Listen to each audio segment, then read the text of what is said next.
Today, I would like to invite all of us to think about who God is. Ooh.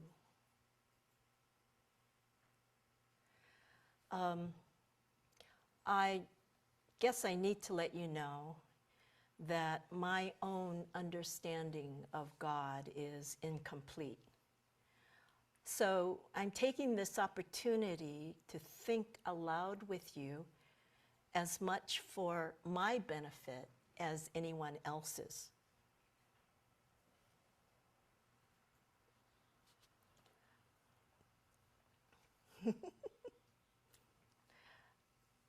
Okay. Why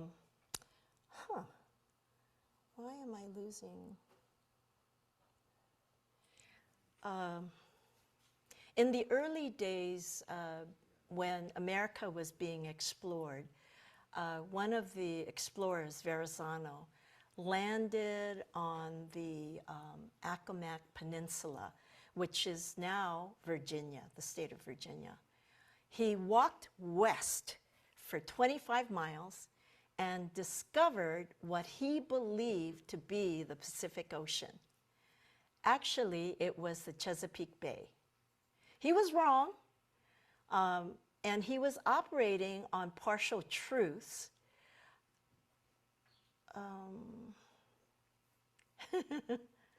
Okay. The Pacific Ocean did exist. He was going in the right direction, due west, and the Chesapeake Bay had the same kind of water as the Pacific Ocean. The problem was that he didn't have a large enough concept of the Pacific. There are some people in their search for God who have fallen on what is a partial understanding of who God is.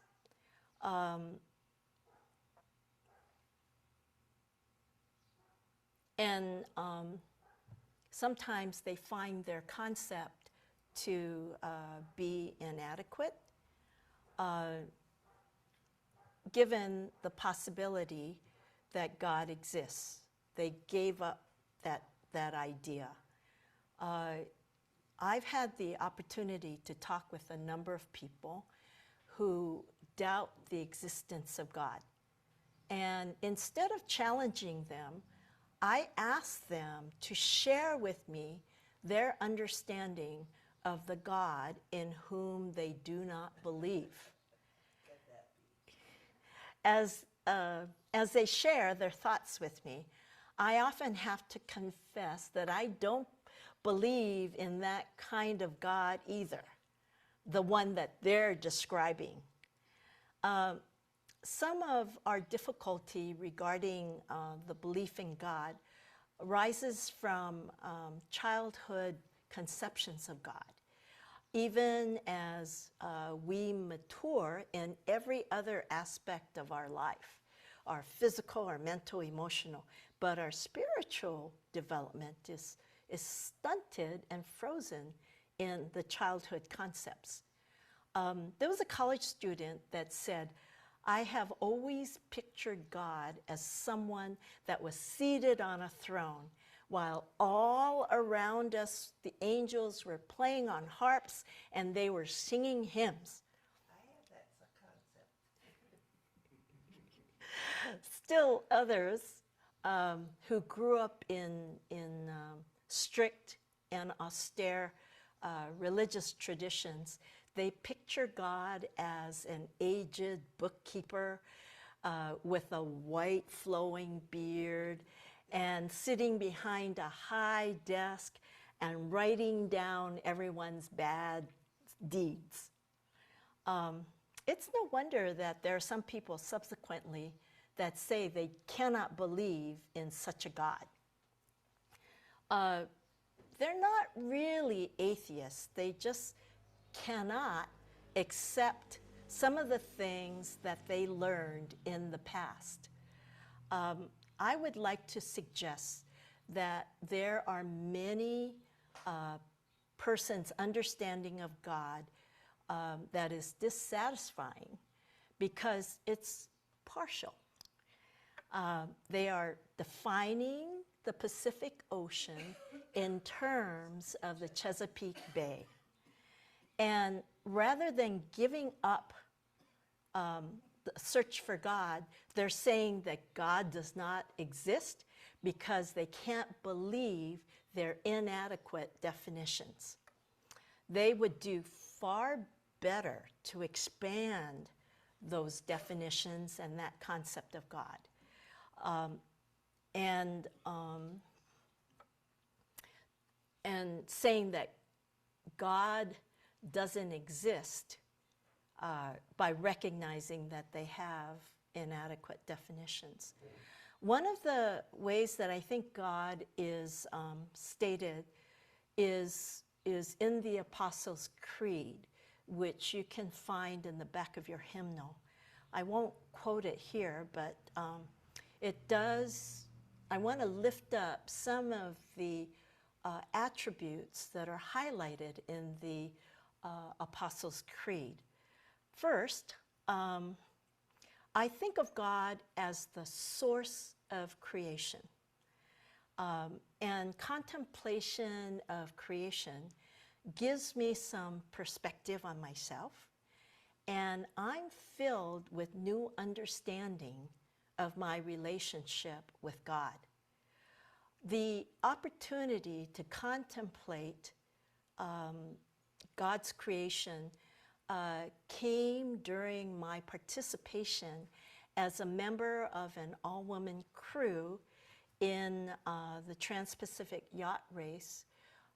We sailed a 40-foot sailboat from Long Beach, California, 2,500 miles and ended at Diamond Head Light and the Alawai Yacht Harbor.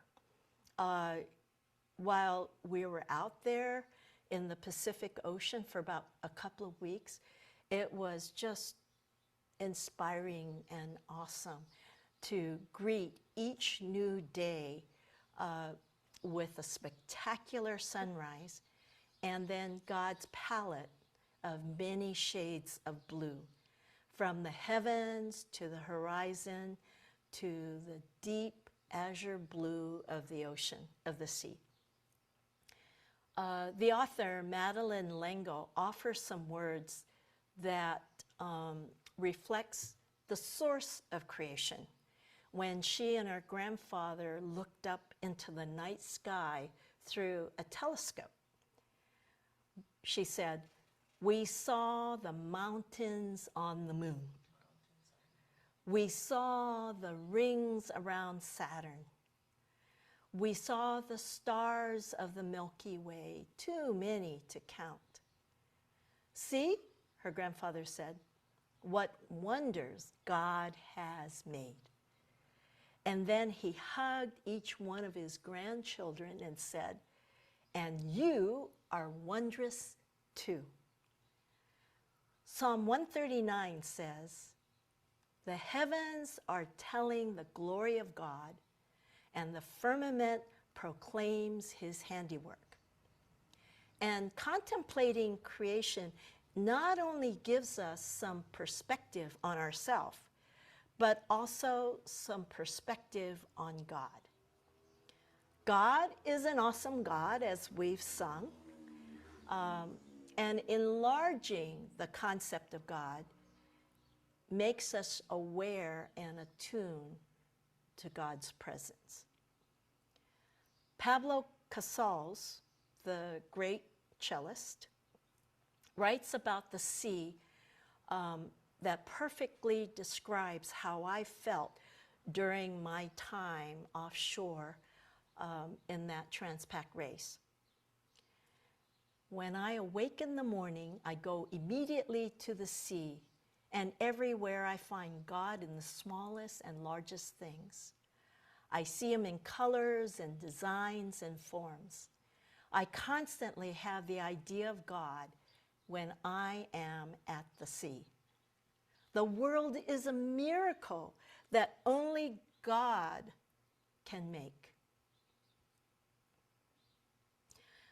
Think of how no two grains of sand are alike, and how billions and billions of living and non-living things in the universe, no two are exactly alike.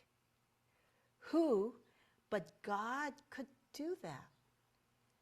And God must be present all the time, and nothing can take that from us. For me, God is also the source of goodness, truth, and beauty. That's also in the Apostles' Creed. I don't deny that there are evil circumstances in life, such as the terrible destruction we saw on September 11th, 2001, or the Gaza genocide that we're witnessing today. But it is far more difficult to explain goodness if there is not a good God. I think conscience is a device that God uses to keep the goal of goodness alive within us. Certainly, conscience helps me to know when I've offended a person.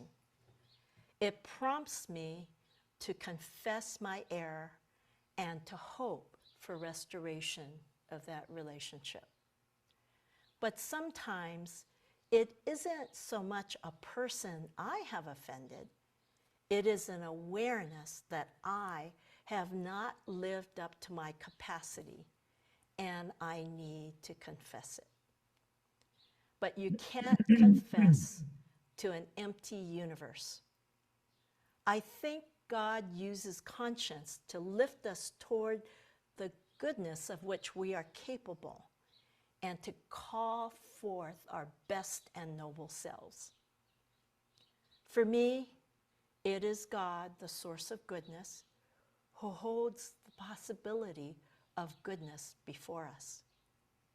And when I think of God as the source of truth, it means to me that all our attempts to uncover truth, no matter how secular, are really attempts to discover God. Knowledge of God is not the exclusive province and domain of theology. God is discovered through astronomy, through botany, through physiology, through physics, through art. There is a creator at the heart of the universe who cares for truth, and by our seeking after truth makes it possible for us to find God.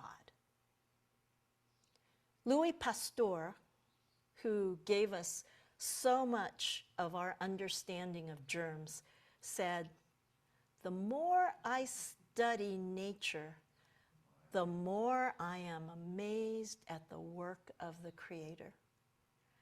And I pray while I am engaged at my work in the laboratory for that." The Swiss scientist Louis Agassiz wrote at the beginning of his career, "I have no need of the hypothesis of God." And as a result of his scientific studies, he came to be a devout worshiper of God. And subsequently, he wrote this: "If you think strongly enough, you will be forced by science to the belief in God, which is the foundation of all religions." Some people are hard-pressed to find God elsewhere and will respond when God is acknowledged as the source of beauty. In one of her letters, the novelist Catherine Mansfield was an atheist. She described waking up in her house in the south of France one morning. And she was overwhelmed by the beauty of the sea, the rocks, the trees, the flowers. And then she added, "How I wish there was someone I could thank." And when I say that for me, God is the source of beauty, I'm saying that I have found someone to thank and much to give thanks for. Another artist, Ansel Adams, tells us about his father who taught him to see and to love beauty. His father used to take him out in the evening, and the father and the son would lie in the long grass, outside in the woods, and they watch the rabbits play, the birds would swoop by, and the corn that was rippling like the waves of the sea beneath the wind. One evening, there was a sunset of such majesty and such splendor. And at the sight of his father stood up and he took off his hat and he looked at the splendor of the dying sun and he said, "Ansel, God is passing by." I think some of us have had similar feelings when we've watched the sunset. I have also come to see God as the source of love. The book of 1 John tells us that God is love. Aloha kia kua, God is love. We who abide in love abide in God, and God abides in us. And when we give or receive love, we're in touch with God, and God is real for us. For some, God is experienced as a source of strength. Some have profound insights into the meaning of God and have come from those who found themselves in difficult circumstances. And it is in those tough hours and the dark soul of the night, or dark night of the soul, the time of testing, the personal calamities, that people have found their deepest insight and deepest assurances. When did Moses find God? When he was a fugitive in the desert, cut off from his people. When did Job discover the meaning of his life? When he had lost everything, his family, his herds, and he was sitting there in an ash heap. When did Jesus say, "Not my will, but yours be done"? In the agony of Gethsemane. And when did Martin Luther write, "A mighty fortress is our God"? When he was risking his life. And when did Thomas More say, "I die the King's good servant, but God's first"? He said that on the scaffold before he was hung. Some of life's most revealing insights come not from life's loveliness, but from life's difficulties. It is in those times of going down to the depths that we find our courage and our bravery. And that sustains us. that bedrock is called God. My list of the characteristics of God is not is limited. It's not comprehensive. But for today, let me say that God is for me someone who is behind the mystery of life. H.G. Wells tried to describe this presence when he wrote, "At times in the silence of the night and in rare lonely moments, I experience a sort of communion of myself with something great that is not myself. It can be felt in the holding of a new baby. It can be felt as we stand by a person we love who is passing. I felt it on a number of occasions.